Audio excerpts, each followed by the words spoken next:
Vous avez déjà essayé d'importer une grosse base de données MySQL, disons plus de 300 mégas. Avec PHP vous êtes souvent bloqué dès que le fichier dépasse quelques dizaines de mégas, parfois 50, 64 ou même moins en fonction de la configuration du serveur et même si vous changez les paramètres du PHP. Et là, tout plante au moment crucial. J'étais à deux doigts de tout perdre quelques heures avant d'avoir livré un projet à mon client. Jusqu'à ce que je découvre la méthode qui m'a sauvé la vie. Aujourd'hui, je vais vous montrer comment migrer une base de données volumineuse sans une seule erreur. Alors, qui suis-je?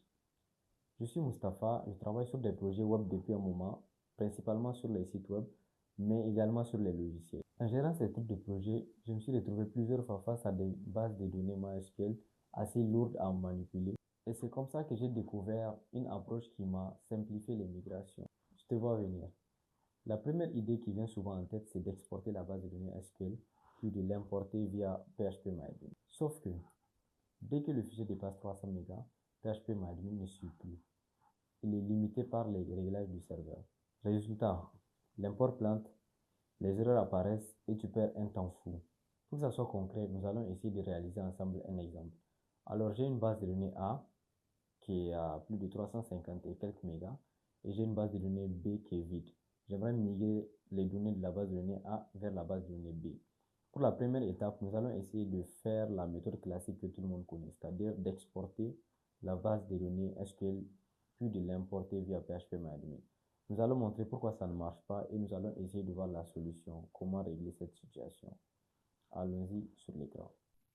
Ok, comme on l'avait bien précisé avant la pratique, donc nous avons essayé de faire un cas concret avec deux bases de données. Une base de données A qui, dans ce cas, s'appelle vidéotexte que vous pouvez voir ici. Et une deuxième base de données B qu'on appelle ici vidéotexte test 1. Donc vous voyez là, test et vidéotest 1. Donc l'idée c'est vraiment de migrer tout ce qu'il y a comme données dans la base de données vidéotest pour les ramener à vidéotest 1. Vous voyez, la base de données vidéotest 1, il n'y a rien dedans. Maintenant, l'idée classique ou bien la solution peut-être classique serait d'exporter la première base de données et essayer d'importer ça. Donc, j'avais déjà programmé ça. Donc, voilà, vous pouvez voir, j'ai exporté la première base de données. Vous voyez, ça fait 350 mégas. Donc, on va essayer d'importer ça de la deuxième base de données pour voir un peu ce que ça donne. Donc, quand je fais importer, je choisis la base de données qui est là. Vous pouvez toujours vérifier la taille. Ça fait 350,1 mégas. Donc, on accepte. Après, on essaie d'importer. Vous voyez, ça continue toujours de tourner et jusque-là, rien ne se passe. Ça continue toujours de tourner. On va perdre pas mal de temps si on continue à suivre ça. Vous voyez, même là, on écrit parcourir les fichiers taille maximale 128 mégas. Donc moi, je serais vraiment obligé de couper ça. Donc vous voyez là, bon, je vais réactualiser. Quand je vais réactualiser, je reviens sur la base de données. Vous voyez, c'est comme s'il n'y a rien qui a été fait. Ok, maintenant, moi, quelle est la solution que moi, je vous conseille d'utiliser? C'est d'utiliser ce qu'on appelle le Big Dump. Le Big Dump, c'est vraiment une solution pour migrer les bases de données de manière facile, rapide et très simple aussi. Donc, à quoi consiste la méthode du Big Dump? Il suffit tout simplement de télécharger un fichier qui est la bigdump.php. Je vais vous mettre le lien du site en description. Vous pouvez voir par exemple la download script. C'est ça qui est la bigdump, la version et puis c'est tout. Donc moi la solution que je vous propose c'est vraiment d'utiliser le bigdump. Le bigdump c'est une solution de migration qui vous permet de faire ça, de faire la migration de manière facile, rapide et surtout c'est simple.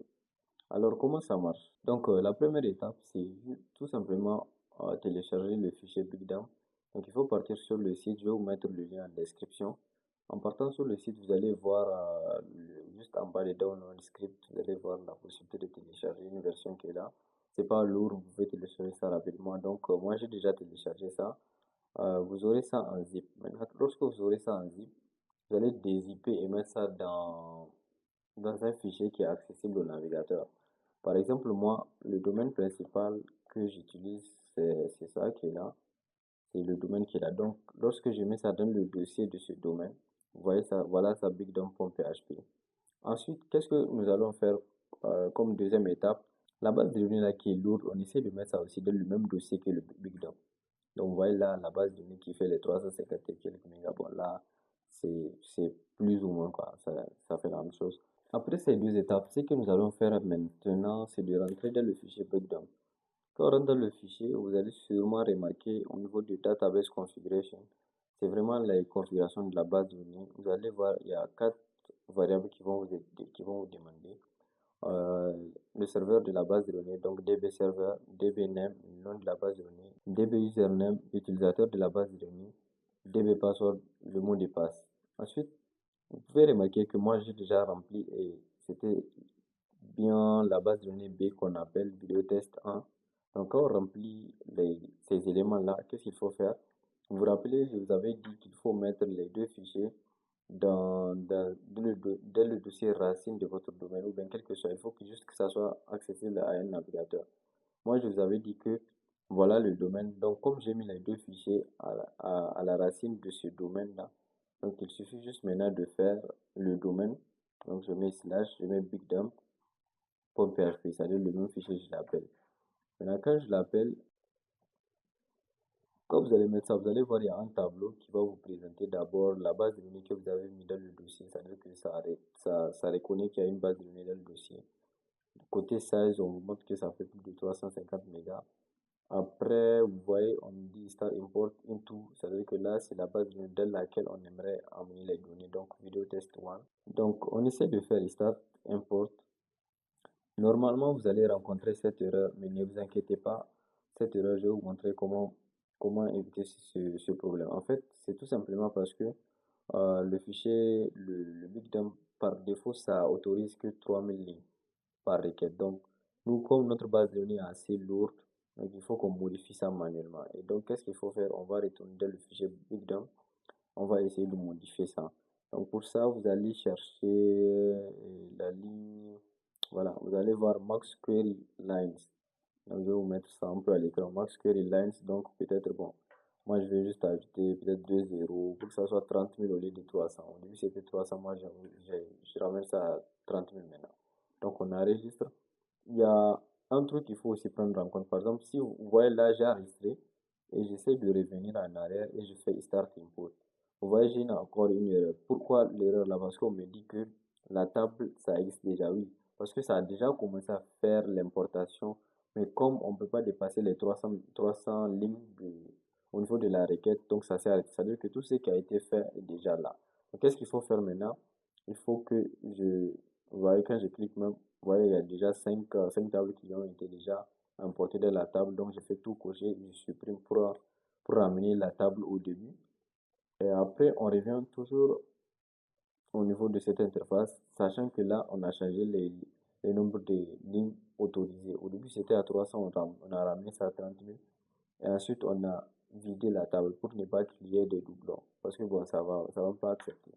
Donc là, on va essayer de faire Start Import. Et vous allez voir, automatiquement, vous allez voir cette interface qui vous montre un peu la progression, le nombre de tout ce qu'il y a. Maintenant, bon, généralement, c'est rapide, hein. En fonction de votre connexion, vous allez voir, ça peut peut-être prendre un petit temps. Mais généralement, c'est assez rapide. Vous voyez, bon, on vient de quitter tout de suite de 2 à 13. Voilà. Après un petit temps, bon, en fonction de la connexion, comme j'avais dit, après un petit temps, vous voyez, on me dit congratulations et tout et tout. Donc, on a bien migré la base de données et tout. Maintenant, il y a un point aussi qu'il faut prendre en compte. Après avoir fait la migration, il y a un point, donc il faut vraiment supprimer la base de données de ce dossier parce que, bon, là, ça rend un peu vulnérable vos données si on peut avoir accès à ça directement ici. Donc, il faut, à chaque fois quand vous allez migrer, il faut supprimer, bon, probablement aussi le bigdump.php. Donc, on va vérifier, voir si la migration a été bien faite. Vous voyez, là, c'était lorsque j'avais vidé la base de données. Là, donc, je vais cliquer, c'est comme si j'avais réactualisé, vous voyez. Toutes les tables sont dans les 80 tables et on va voir ici de ce côté aussi les 80 tables. Donc, la migration s'est bien passée et vraiment, moi, je vous conseille toujours de faire vos migrations à partir d'un certain niveau. Quand la base de données commence à devenir lourde avec PHP-MyAdmin ou bien avec le terminal, ça va être très, très, très compliqué. Donc, utilisez les solutions comme BigDump. Comme promis, je vais vous mettre les liens ou bien plutôt le lien du site pour le téléchargement de BigDump en description. Vous pouvez directement télécharger ça N'hésitez pas à me dire vos impressions, peut-être si vous avez d'autres remarques, des questions, n'hésitez surtout pas à les poser.